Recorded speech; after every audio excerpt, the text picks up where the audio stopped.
Direction la Côte d'Ivoire, la trilogie du 12 janvier 2020 se porte sur le Premier ministre Ahmed Bakayoko en Europe pour rencontrer l'ancien président ivoirien Laurent Gbagbo. Alors pour plus de détails sur ce sujet, après le générique. Avant de commencer, n'oubliez pas de vous abonner et d'activer la cloche de notification car cela va vous permettre de ne plus manquer les prochaines vidéos.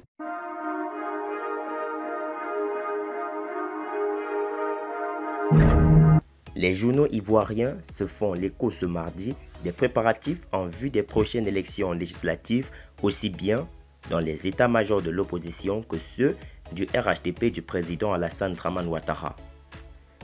À une semaine du délai de dépôt, c'est chaud dans les états-majors, révèle l'expression. Les arbitrages au RHDP font leurs premières victimes, lit-on à la une de l'Inter. À moins de 2 mois des prochaines élections législatives prévues dans le pays, pouvoir et opposition politique s'attellent à déceler dans leur rang les candidats à même de leur assurer une victoire certaine au soir du 6 mars 2021. Qui mieux qu'à m'aider pour conduire le RHDP, s'interroge le Rassemblement pour le compte de la circonscription électorale de Divo Commune. La méthode des désignations des candidats du RHDP est livrée par le Patriote.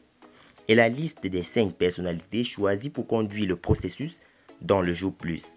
Privilégier l'intérêt du parti interpelle le Miroir qui révèle que le choix des candidats divise dans le Zanzan, idem à Tangrela, où plusieurs journaux révèlent que la candidature de la députée sortante de Mariam Traoré est contestée. Du côté des journaux proches de l'opposition, l'on jette un regard dénonciateur sur les irrégularités constatées dans le découpage électoral. Le découpage électoral pose problème, s'exclame le Temps, et de faire le point de la répartition disproportionnée entre les sièges disponibles dans le nord du pays et ceux des autres régions de la Côte d'Ivoire. En dépit de ce constat, notre voix n'émet aucun doute sur la chance de l'opposition de remporter ces législatives. Voici les clés de la victoire de l'opposition, titre le journal proche du Front populaire ivoirien. La date et le procédé de désignation des candidats qui défendront les couleurs de l'opposition à ces élections ont d'ores et déjà été fixés selon le nouveau réveil.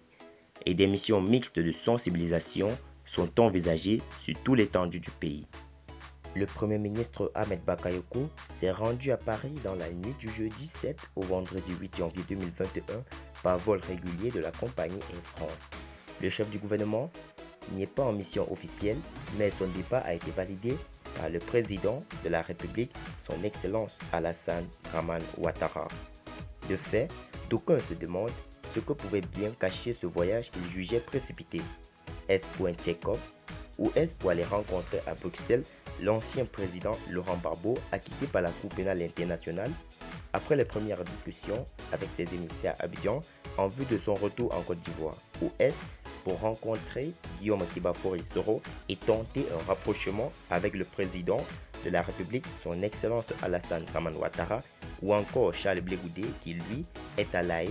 Toutes ces rumeurs ne semblent pas fondées. Tout de même, notons qu'Ahmed Bakayoko a été très actif ces derniers temps. Choisi par le président de la République, son Excellence Alassane Dramane Ouattara, pour conduire les discussions sur le dialogue politique, il s'est mis à la tâche et a lancé ces discussions dont le rapport final n'a pas encore été signé par les partis politiques de l'opposition, arguant un examen préalable et approfondi qui permette de l'adopter.